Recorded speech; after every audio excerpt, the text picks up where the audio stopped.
Hello everyone, welcome to my home tour video finally. তো আমি আমার হোম ট্যুর শুরু করছি আমাদের বাসার ব্যালকনি দিয়ে, যেটা এই বাসার সব থেকে সুন্দর জায়গা।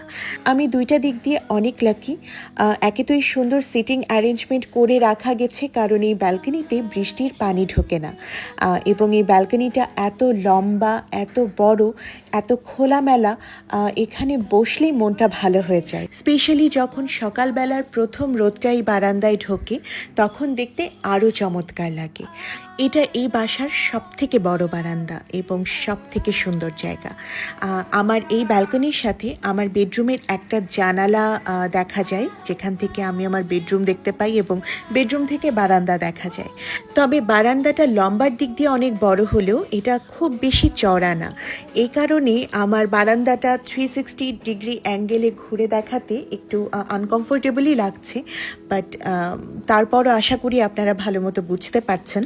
আর এরপর এই ব্যালকনি থেকে বের হলেই আমার বাসার সেকেন্ড মোস্ট ফেভারিট প্লেস, সেটা হচ্ছে আমার লাইব্রেরি। এই লাইব্রেরিটা আমার বর আমাকে নিজের হাতে বানিয়ে দিয়েছেন।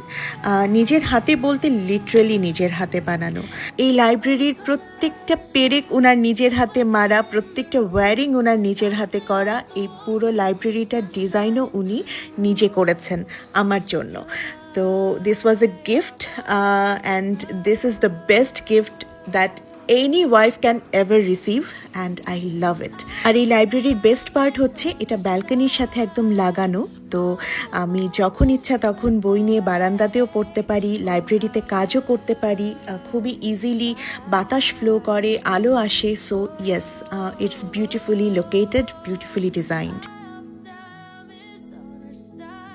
আর এই লাইব্রেরি থেকে ডান দিকে গেলে আমাদের বেডরুম। আমাদের বেডরুমটা আমরা খুবই রিসেন্টলি রেনোভেট করে রিডেকোরেট করেছি।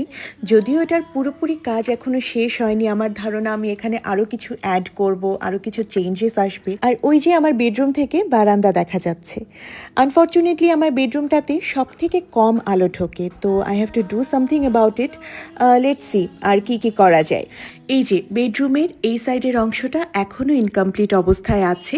আস্তে ধীরে মাথায় একটু একটু করে যখন আইডিয়াস আসবে, আমি সেটা ইমপ্লিমেন্ট করে দেখব যে ভালো লাগছে কিনা। আর বেডের উপর এই যে আলাদা একটা কম্বল দেখছেন, এটা হচ্ছে আমাদের বিলকি বেগমের ঘুমানোর জায়গা।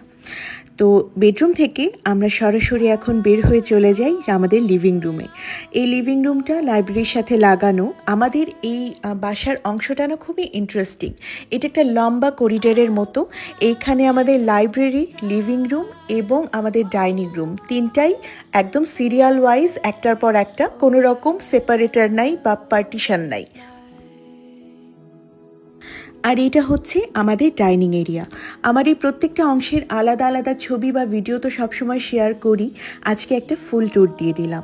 আর আমাদের ডাইনিং রুমের সাথে লাগানো আরেকটা রুম আছে, এটা একটা ফুল বেডরুমের সমান। এটা আমার হাজব্যান্ডের working place, and it's very messed up. I better not look into it, and I don't have the permission as well. তো যাই হোক, আমাদের এটা ডাইনিং রুম, তার পাশে আমার হাজব্যান্ডের ওয়ার্কিং স্পেস, এবং তার পাশে ডাইনিং রুম থেকে ডান দিকে গেলে আমার কিচেন। আমাদের কিচেনটা খুবই ছোট, বাট আমি এটা খুব চেষ্টা করেছি নিজের মতো করে রেনোভেট করে একটা বেটার কিচেনে রূপান্তরিত করার। And I know you all love it, I love it two.